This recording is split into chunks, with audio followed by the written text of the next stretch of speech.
Hello everybody, good evening and welcome to the United Stands. This is your latest Manchester United news and transfer news. We're going to be talking about Declan Rice tonight. Manchester United, you know, this story keeps just developing, doesn't it? That apparently we want Declan Rice, but we don't want him enough to put an actual bid in. The Telegraph and Matt Law, who were pretty good around the London scene, talking about Chelsea and Manchester United's interest in Declan Rice. Also, AMAD could still be going on loan, according to Fabrizio Romano. Interestingly, Ian Wright talking about Aaron Wan-Bissaka being the best right back in the country. We'll talk about that. James Garner is going to go on loan. We'll talk about that. Tellez, also the eve of a massive game as well. And a few other things I want to talk about as well. I also want to talk about Bissouma. This is the first time I've watched Brighton this season. It's probably the 10th time I've seen Bissouma in the last year. And I don't get why we're not in for him. Somebody is going to get an absolute steal of a player there from Brighton. He is... I don't get why United... I want to... Kariki. I want a holding midfielder. He literally played against us a few months ago, pocketed Bruno and ran the show.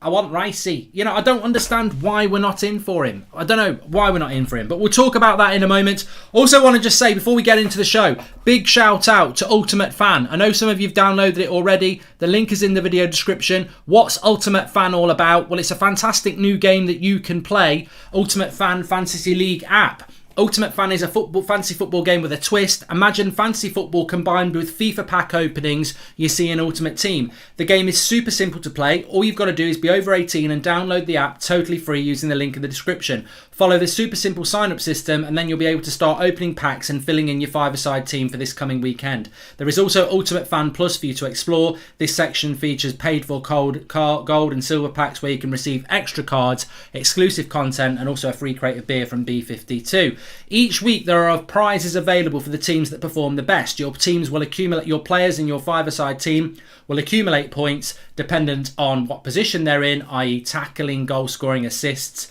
minutes on the pitch. You can only put 5 out, but you can have as big a squad as you like because you can have as many cards as you like. So I've already opened my pack for this week and you'll see it going on the screen.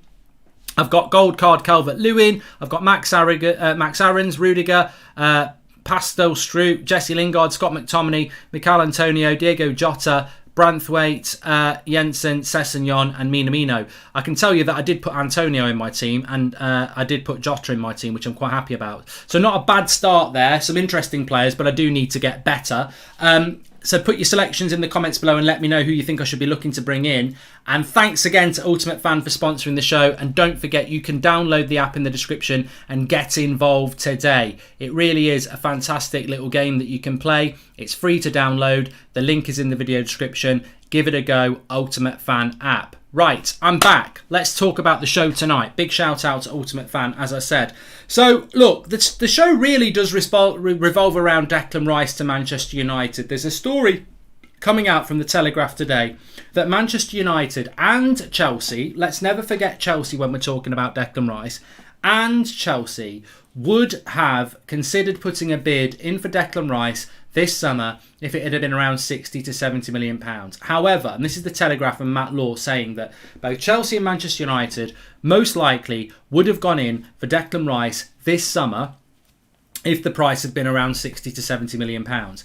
But West Ham have totally and utterly outpriced Declan Rice out of the market to the extent that Declan Rice isn't actually happy. He's not so unhappy that he's not going to not do his best for West Ham this season, but he's absolutely flat out refuses to talk about any new contracts with West Ham. He's pissed off that they've basically priced him out of the market. West Ham are looking for 90 million. No one's going to pay it. That means Declan Rice stays at West Ham. He would have liked to have had a move this summer, ideally to Chelsea, but if Chelsea had bought someone else, he would have come to United. Now, what Matt Law goes on to say is that if West Ham make a move to Jesse Lingard, Manchester United are that interested in Declan Rice, they will have a discussion with West Ham and say, look, all right, maybe you can have Jesse, but what can be done around Declan Rice? That doesn't mean we're about to make a move for Declan Rice in the next week and a half. I wish we were. We'll develop that point in a minute.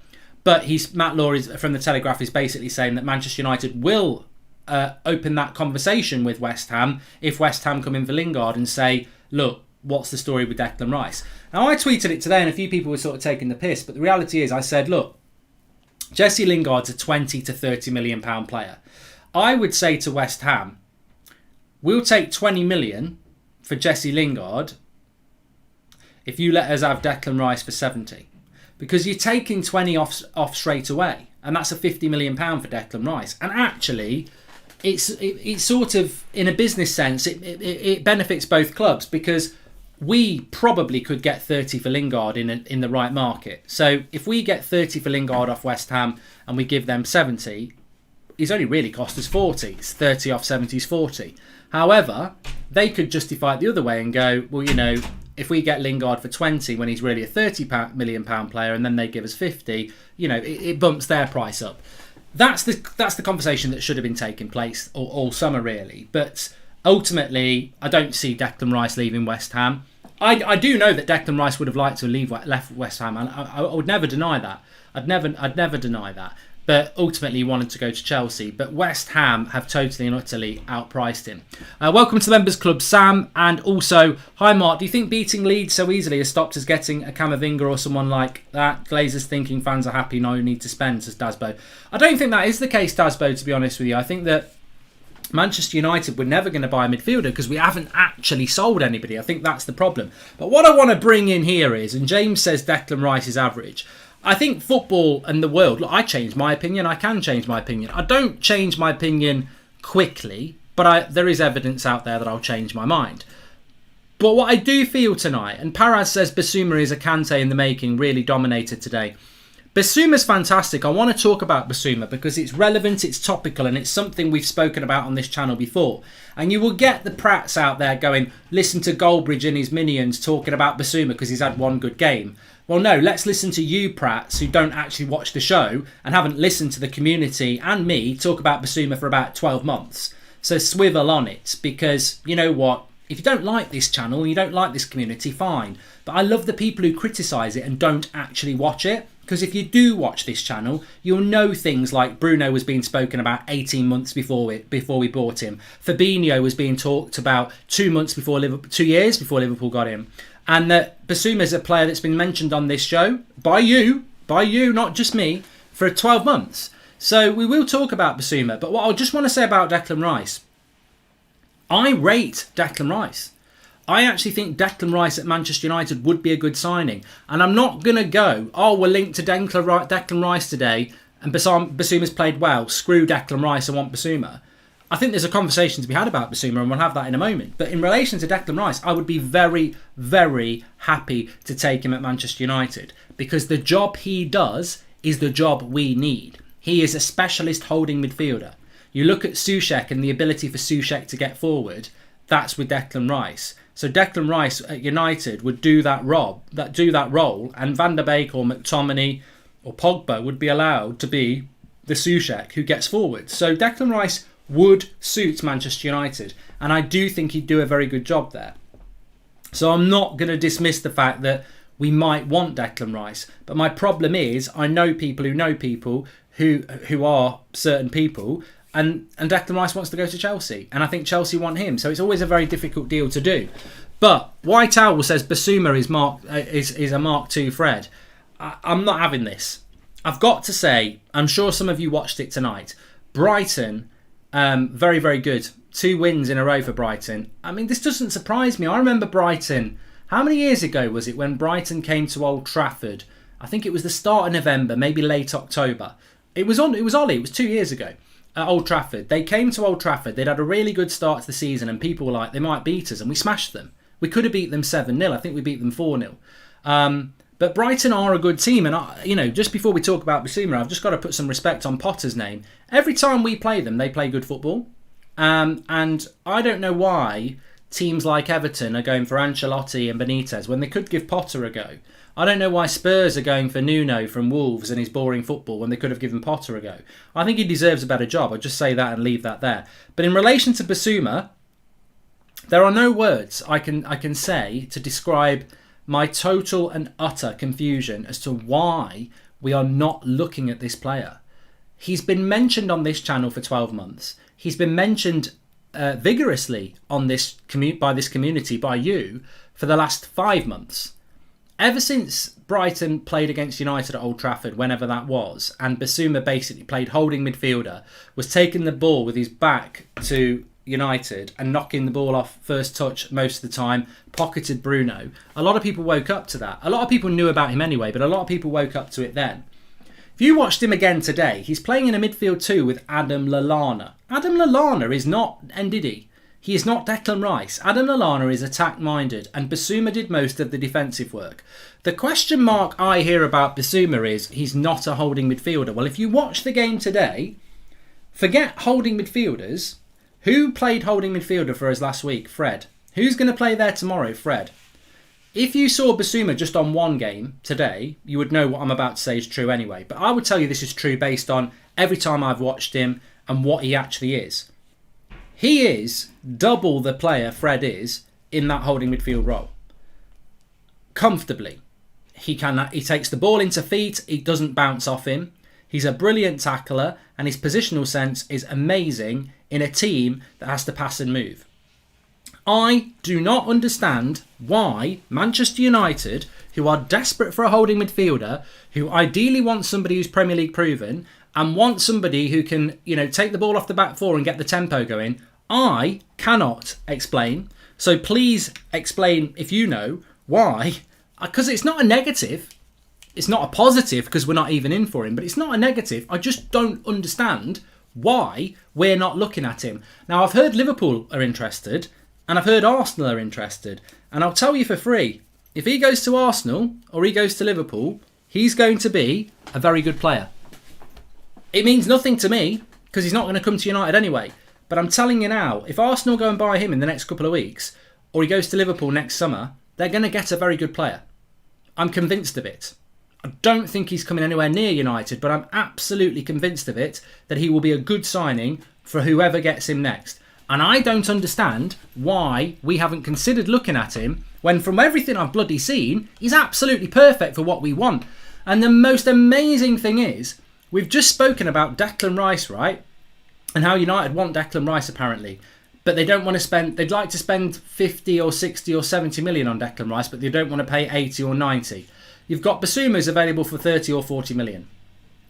I don't think at this point, I think the only thing that Declan Rice has got in his pocket over Bissouma is age. I think he's 2 or 3 years younger.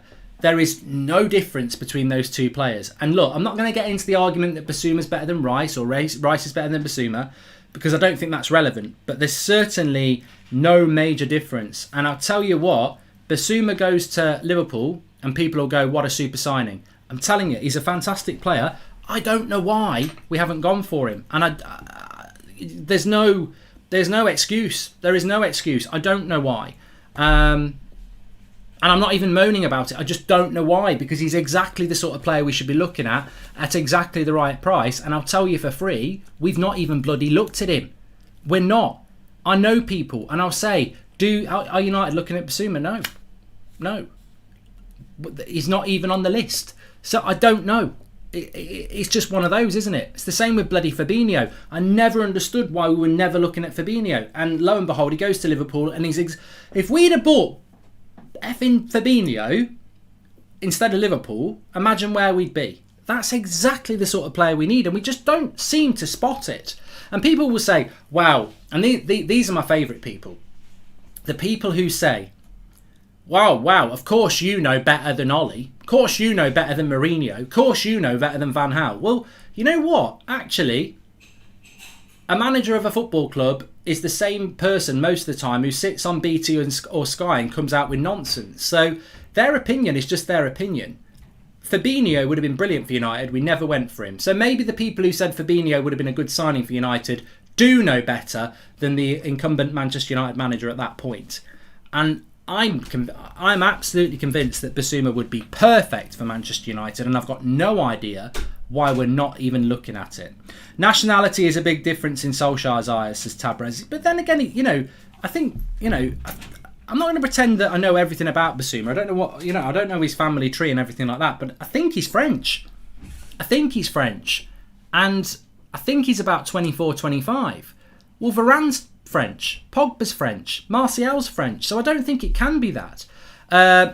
Bissouma would be perfect, French-speaking CDM in front of Varane and beside Pogba, says Perez. Well, there you go. But I don't know why we're not looking at Bissouma. the thing is, anybody who watches the channel knows that I've mentioned Bissouma a lot, and I do like him a lot, but it's just frustrating. It's frustrating because we need that player. Not necessarily him, but we need that type of player, and he is available, and one of our rivals are going to buy him, and you're left with what we're left behind. Who will be good? And look, we'll win tomorrow. We'll win tomorrow with Fred and McTominay. We'll probably beat Wolves with Fred and McTominay. We'll probably beat Newcastle and Villa, and we might beat West Ham with Fred and McTominay. But at some point, they ain't going to be good enough. And I'm not sure. In fact, I'm fed up of saying Fred and McTominay. It's Fred. Or it's McTominay. It's whoever we decide to use as a holding midfielder who's not a holding midfielder. He's not actually French. He's from Mali, but can speak French, says Dave. There you go. I'd say I wasn't 100% what his nationality was, but I've seen enough of him to know that he's exactly what United need. Extreme Red says, opinion on Zakaria, who has 1 year left on his contract. 20 to 25 million. Anguisi from Fulham is a shout. Bissouma is from Mali, by the way, says Extreme Red. Well, we'll never be able to sit there this summer and say that there weren't options available.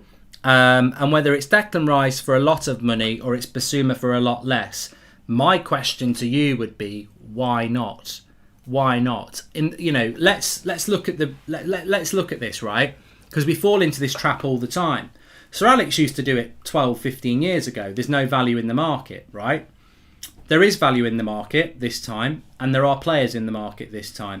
And whether it's Declan Rice for 70 million, do you think United needing a midfielder and going, we don't want to spend the money on that one, we're not looking at that one, do you think that's justifiable? We all know we need a midfielder. Have they provided one? No. What they're basically saying is, we're not looking at that one, Bissouma, and Declan Rice is too expensive. Oh, that's just great then. We need one. You don't want to spend for that one and you're not looking at that one. Oh, fine. Just carry on.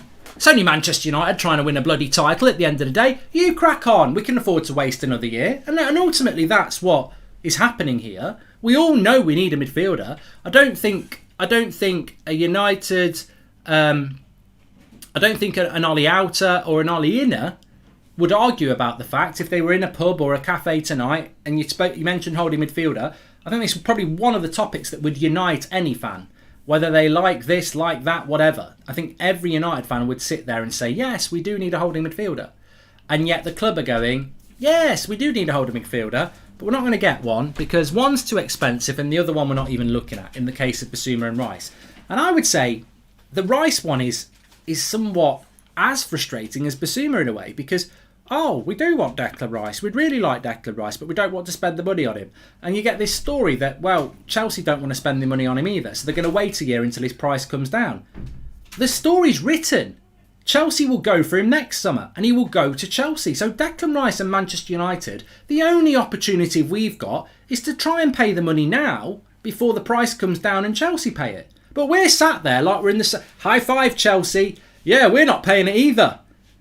Yeah, we're not paying what West Ham want either. We're going to wait till next summer like you. And Chelsea are like, fucking idiots. Yeah, it's ridiculous. It's ridiculous.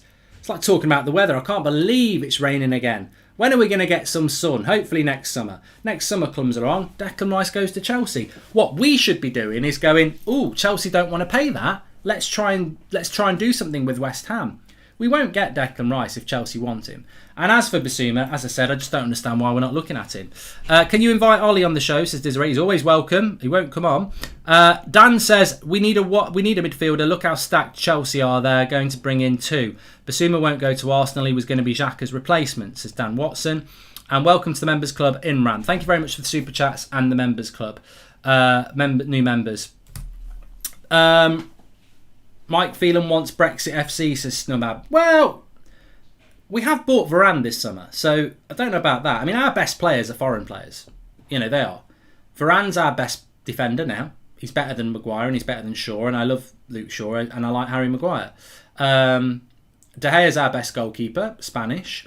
Varane's our best defender, French. Pogba and Bruno are our best midfielders, French and Portuguese. And Cavani's our best striker, Uruguayan. So, you know,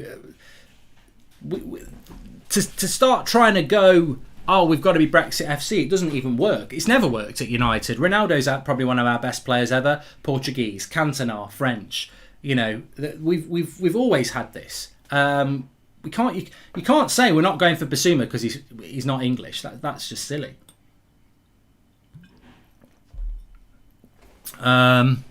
But yeah, we'll see. I haven't snuck in David De Gea King. I think David De Gea is a fantastic goalkeeper. You don't have to agree with me. I couldn't actually give a shit what you lot think about my opinions because they're mine.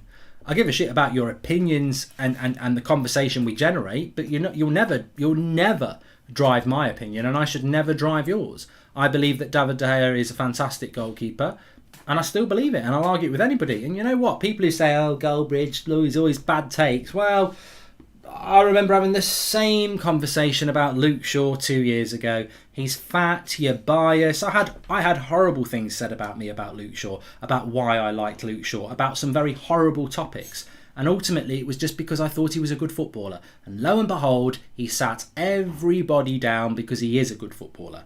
So I'm more than happy with my opinions. Sometimes I'll get it wrong, sometimes I'll get it right, but I know they're true to what I believe. If Ollie sits in front of Tabrez and says he wants a DM, Tabrez won't agree, or few others like him. Whose sole purpose in life now is to slander Ollie, says Aritra. And Oniki from Brentford is a brilliant CDM, says Ewan Black. Mate, we could all probably name 20 CDMs that United could buy this summer with varying prices and varying levels of risk. The fact that we haven't got one, I said it in May, and I'm going to say it to you right now. I said this summer for me would be defined about getting a holding midfielder, and we haven't got one at the moment. So for me, I'm sorry, I'm going to have to sit there on August the 31st and say they haven't delivered the one position I think we really needed. I love Varane, I love Sancho, I'm so excited about the game tomorrow. I hope they both start. But the reality is we definitely need a holding midfielder, and we just don't look at it. We're just not. We've failed there so far, and I hope we can change it in a week and a half. But I don't hold out much hope. I want Bissouma so bad, and if they give Lingard another 30 million, I have Rice any day. I'd be happy with either of them. I'd be over the moon. If I wouldn't just be happy, I'd be over the moon. I'm happy with Varane. I'm happy with Sancho. If we got a holding midfielder, I'd be more happy than I am with Varane and Sancho, because that would be the trilogy. We had to complete the trilogy this summer. And Sancho and Varane, you know, I liken this a little bit to the Star Wars original trilogy. Star Wars was a brilliant first film. The Empire Strikes Back is arguably the best sequel ever. And Return of the Jedi is good. And it's a fantastic trilogy. But Manchester United, what they've done this summer is they've given us Star Wars, they've given us Jadon Sancho, they've given us Varane, Empire Strikes Back, amazing. But they've not completed the trilogy. They've not completed the trilogy. And we're sat here going, Sancho's amazing. Varane's even better. What's the final part of the trilogy? There isn't one. But it's a trilogy. There has to be a third part. There isn't one. We're not getting it. So you've just wrote the two best films ever in a footballing sense, but you're not finishing the story. No, we're going to do it next year. That's like what they've just done with the new Star Wars trilogy, waited ages and ruined it. Just get it done. And they haven't done it as of yet. And the thing is, Ollie wanted that trilogy. We wanted that trilogy. And the club knew we needed that trilogy, and just at the end have decided, nah, let's do what we've been doing for the last 16 years. And failing, and ultimately not doing enough. Swap Fred and Lingard for Rice is a good deal for both, says Brent. Look, Fred's not going anywhere. I want Bissouma, we've done that one. The board would wait for a year to land Rice and sell more shirts, then spend less today on a quality player like Bissouma. They have been partially blinded by the buzz generated by Varane and Sancho. As it, I will sit here right now, and I'll be happy if I get this wrong, but I'll sit here and tell you right now, do not swallow the nonsense that United are trying to wait a year to get Declan Rice. Declan Rice will not come to Manchester United next summer. He will go to Chelsea. What is more concerning is that I think United has looked at Bissouma and decided that what we have is good enough or better. Bradley, can I just absolutely applaud you there? When I say I'm confused why United haven't been linked to Bissouma, we cannot have ignored him. He's played against us. We've got scouts. At some point, you're absolutely spot on. The scariest thing is that at some point, we've scouted Bissouma and somebody in our club has said, no, you're right. Because he definitely is what we need. He fits the profile of what we need. He's the right price, he's the right age, and he's the right type of player. Somebody in that football club at Man United has gone, no. No. Let's have a look at Harry Winks. Like, somebody has said no, and they have to have said no, because the alternative is even worse, that they've not even looked at him. Of course they've looked at him. Because when United want a player in a certain position, they look at loads. And somewhere on somebody's desk, they've looked at Bissouma and gone, no. And that is a scary thought. Mark describing the Snyder Cut, says Tabrez. And what is more concerning? Yeah, we've done that. We've done that from Bradley, but it was a great, great point. Anyway, look, that's what I think about the holding midfielder. I think ultimately it's going to be a very frustrating position. Let me just talk to you about AMAD.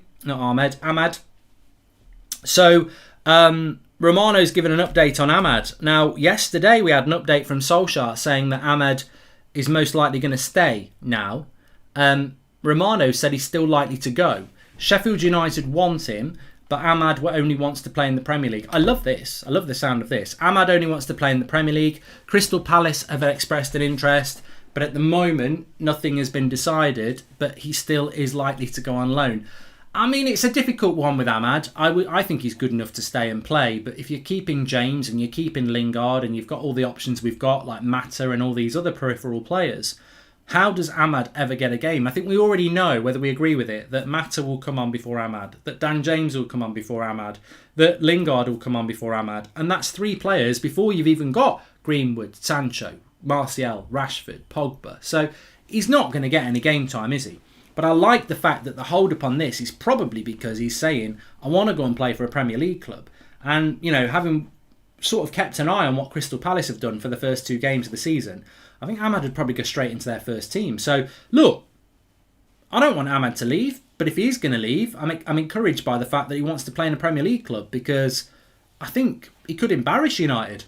And that, you know, I don't think Ollie minds being embarrassed in that sense, but if we can get him a Premier League club and he does really, really well, could be a very, very, very interesting season in relation to loans. Chong's doing very well at Birmingham, by the way. James Garner, he's going to go on loan to Forest, apparently. He's going to sign his new contract and go on loan to Forest. So there's a lot of things to keep your eye on with United at the moment in relation to loans. And watch this space with AMAD. It looks like he might be going on loan. And to be honest with you, part of me does think now that AMAD probably should go on loan, if it's the right loan. If he's going to bloody Sheffield United in the Championship, what's the bloody point? But if he's going to go and play Premier League football, I tell you what, I'll be watching a lot of that club. And it's a very good business move for whoever gets hold of him, because there's going to be a lot of eye. If you're Brighton or you're Crystal Palace and you get AMAD and you play him, you're going to get a lot of eyes on your team this season.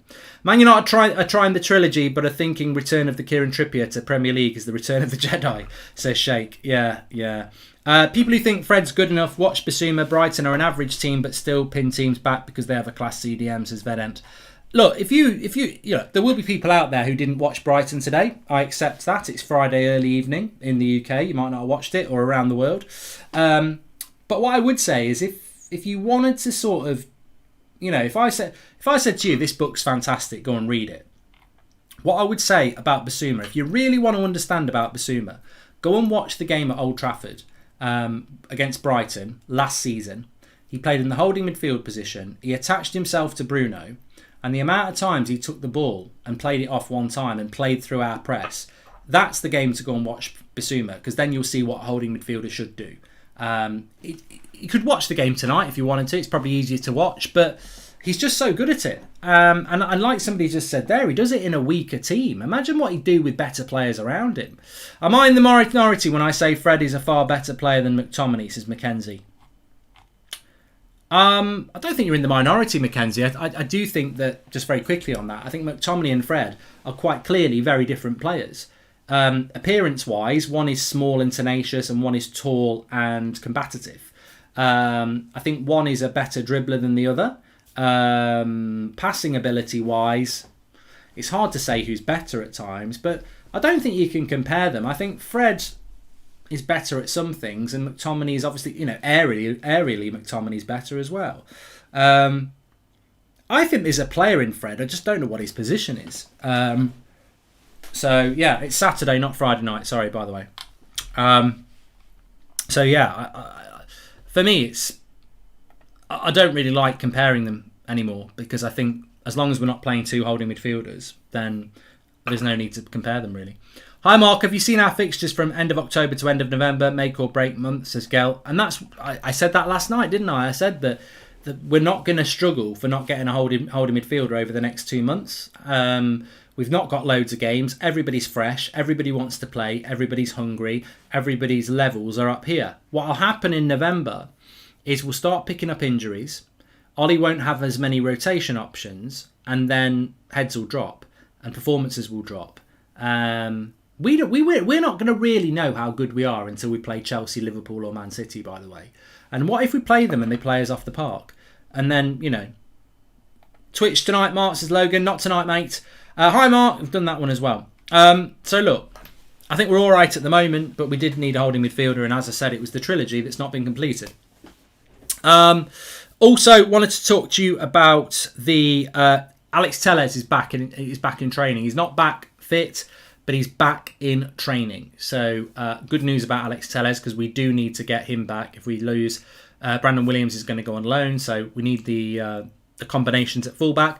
Jalal Wan-Bissaka, Telles and Shaw. So I would say that Telles will be back fully fit by the time we get back from the international break, in which is only a week away, actually. We've got Southampton tomorrow, then Wolves, then it's international break. Extreme Red says, I've been watching United stand since after we lost to Burnley 2-0 on Christmas Day. Thank you for doing what you do. You make my day every day. I love you. Thank you very much, mate. Thanks for all the support. Really means a lot. And to everybody who's watching, whether you're live or not. Just talk about fullbacks. I did want to bring this in. Ian Wright talking about Aaron Wan-Bissaka, saying that in his mind he's the best right back in the country. You see this a lot in the media. Some United ex-players do it as well. It's called playing up to other fans to make you more popular. Ian Wright's come out with some right stinkers, and I can't think of them off the top of my head. I think he was the one who said that Arteta's a better coach than Ollie or something like that. But look, everybody does it. We had Paul Ince on today. He said stuff. I say stuff. Ian Wright says stuff. You say stuff. So look, people say stuff, and it makes them popular. And Thomas Bennett, welcome to the United Stand Members Club. The thing about this is, he said best defensive right back in the league. Sorry, he said best defensive right back in the league. Okay. I still don't think he's right, because best defensive right back, what does that mean? I don't want best defensive right back at Manchester United. We ain't bloody Burnley. We're Manchester United. And I don't appreciate what Ian Wright said. I like Ian Wright. I think he comes out with a lot of sense. But I don't think we need to get excited about somebody saying that he's the best defensive right back in the league, because we're Manchester United. I want the best right back in the league, and he's not there yet. And I'm not drilling into Ian Wright saying he's a prat or anything like that. Far from it. But I do see a lot of United fans on social media liking the comment and retweeting it and going, yeah. And I'm like, but you're missing the point of what Manchester United are. I want the best right back in the league. And the best right back in the league is defensively sound and creates a lot. And I think that's what we are potentially building with Wan-Bissaka. As you know, I'm a big fan of Aaron Wan-Bissaka, but I wouldn't say he's the best right back in the league at the moment. I wouldn't put him in the top 3 at the moment. But I think he can get there. And Ian Wright's right, coincidentally, that, in Aaron Wan-Bissaka, we've got a very good defensive right back. But we need to stop doing that. And I'm moving Ian Wright back to Arsenal here. I'm not criticising him. I'm just saying, as a fan base, we need to stop categorising our players and saying things like Aaron Wan-Bissaka's the best defensive right back in the league. Harry Maguire's the best aerial centre-back in the league. We're not Burnley. Bruno Fernandes is the best penalty taker in the league. Paul Pogba's got the best long-range passing in the league. We want the best holding midfielder, we want the best attacking midfielder, we want the best centre-back pairing, and we want the best 2 attacking fullbacks. Because that's what Liverpool did to win the league. They had the 2 best fullbacks in the league, they had the best centre-back in the league, they had the best midfield in the league, and they had the best wide forwards in the league. And that's what we need. That's what we need to aspire to. And until we start doing that, we will never quite be good enough. Because when we're talking about those sort of things, he's the best defensive right back in the league, we're halving his game. Why can't it be he's the best right back in the league? Well, it can't be that because he's not there yet. But why halve the player? Why focus in? The minute you start focusing on minute details about a player, you're already admitting that they're not where they need to be. I'm a massive fan of Wan-Bissaka, but I'm a bit tired of hearing he's the best defensive right back in the league, because you're categorising an attribute. I want the best right back in the league. Because if we've got the best right back in the league, I think we've got arguably the best left back in the league. And then you've got two of the best fullbacks in the league. And that's when you start building a team to win the league. So yeah, it didn't wind me up when I saw Ian Wright say that. But it did spark something in my head that I wanted to bring into the show. Is that I think for too long, the problem since Sir Alex Ferguson's left is that we categorise players and start making them the best in the league in these areas. We need to be the best in the league. That's how you win the league. You look at any team that wins the league, they've got 5, 6, 7, sometimes 8 of the best players in their position in the league. And that's what Manchester United need to do. And I'm so excited to see the development of Raphael Varane with Aaron Wan-Bissaka. Because I think what we have seen over the last year especially is Maguire and Shaw have helped each other's game go up to a level of consistency that we've always wanted it to do. And Lindelof and Wan-Bissaka just hasn't worked. There is this big question. And look, I really hope Varane plays tomorrow because until we know it's going to happen and we can do the whole, Lindelof deserves to play because he played well against Leeds. For me, I want to be ruthless. I want to go, Varane is a better player than Lindelof. You dropped. I know, that's not nice for Lindelof. It's not, is it? But this is entertainment. This is high-level entertainment. This is about winning. We know that Varane is going to play with Maguire. And the sooner it happens, the better. Lindelof is not going to bench Varane. It can't happen for long. It might happen tomorrow, but there's no future in it. And the sooner we get Varane playing with Wan-Bissaka is the sooner we see the biggest defensive mystery at Manchester United of the last year. Why does Wan-Bissaka leave his back post all the time and come to Lindelof like they're best mates? And it might still happen when we've got Varane, but I don't think it will. I think it's tactical because it's been happening for a year. And I think Wan-Bissaka tucks in to protect Lindelof's lack of ability in the air. And look, I might be wrong on this. Tomorrow we might play Varane. A cross might come in. It's like, what are you doing with me, Wan-Bissaka? And then they're on the back post again. But I really do think that is a question for our time tactically that we're going to find out very soon. And as soon as we push Wan-Bissaka over to that back post, because Varane can deal with it with Maguire, we're going to start to see a better Wan-Bissaka again. I think there's so much development for him.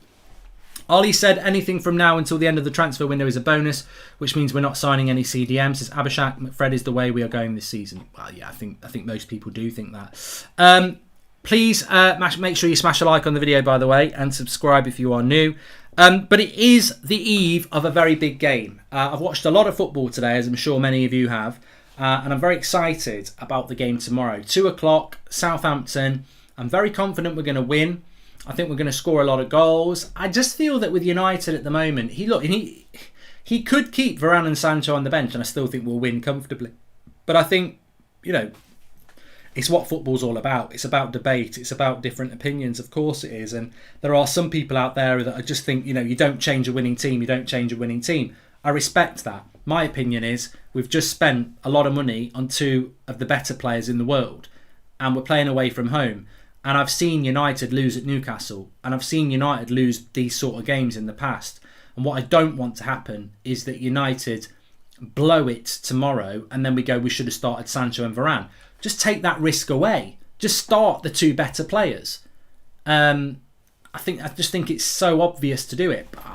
He might not do it. But I still think we will win tomorrow. I think we'll have too much for them. I think we're in a groove of positivity. I think we're fresh. I think we're confident. I think there's competition for places. And I think we'll have too much for Southampton. I think the mindset of United's good. I'm actually quite confident. I think Wolves away will be difficult next week. But I'm actually quite confident, having seen Villa today, seen Newcastle over the last couple of weeks. I think we'll beat Villa and Newcastle. And I think West Ham and Wolves will probably be the 2 more difficult games out of these first 6. If we could get 18 points from 6 games, that would be unbelievable. But I'd be very surprised if we don't get at least sort of 14 points. There's a real opportunity there.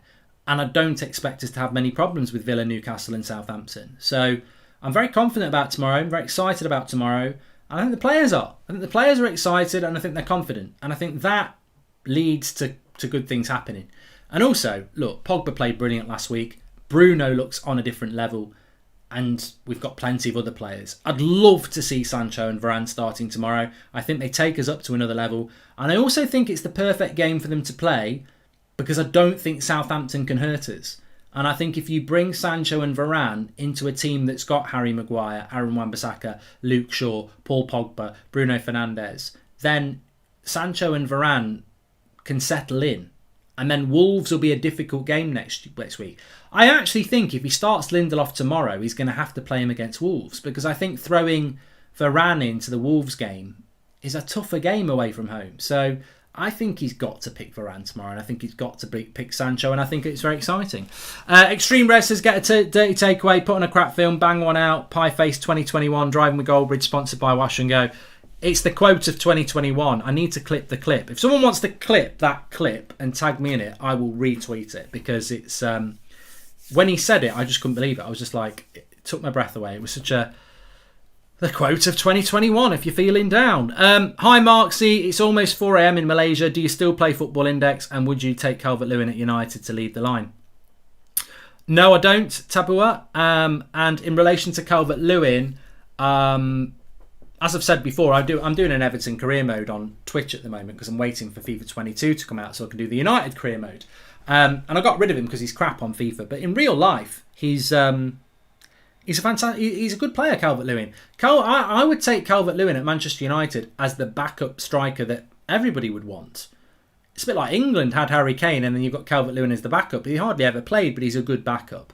The trouble is Everton would want 80 million for him, but he's a handful and. His positional sense is decent. So I do like Calvert-Lewin, but it'd be a lot of money for what we'd want to use him as. I wouldn't have him as United's number 9. I'd have him as the backup striker, definitely. So, yeah. Make sure you watch the Paul Ince interview from this afternoon, by the way. Towards the end, he talks about... Because he was at the club when Eric Cantona came. And I asked him the question. A lot of people have said about Bruno Fernandes and how everything's improved since Bruno came in. And I asked him about what it was like when Cantona came in. And it's just a really, really interesting few minutes on what he says about Cantona. So it's well worth watching. And he also spoke about what team he would pick for tomorrow. So do check out the Paul Ince interview. Very, very good this afternoon. That was on the homepage, so you can check that out. And yeah, of course, it's a 2 o'clock kickoff tomorrow. So we'll be alive with the team news at lunchtime. Very, very excited about it. Yeah, can't wait. I'm going to go and watch a film now. I've had my takeaway. I'm not going to wipe one out, but there you go. And make sure you download Ultimate Fan. You must be over 18 to play, but it's a lot of fun. Every weekend, there's big cash prizes to be won. And basically, it is a fusion of Ultimate Team on FIFA and Fantasy Premier League, where you have a 5-a-side team that gets you the points. You open up packs and all sorts. So links in the video description. Give it a go. You've got to be over 18 to play it because there is cash prizes available. It's free to play and the link is in the video description with all the terms and conditions. Thanks everybody for watching. Really appreciate you for tuning in. Make sure you give the Ultimate Fan app a go and tomorrow we will see what team Ollie goes with. What I would say is expect him to start Lindelof and James, then you won't be disappointed. But then if he doesn't, you're going to be really excited. But come on Ollie, pick Varane and Sancho. Speak to you in a bit.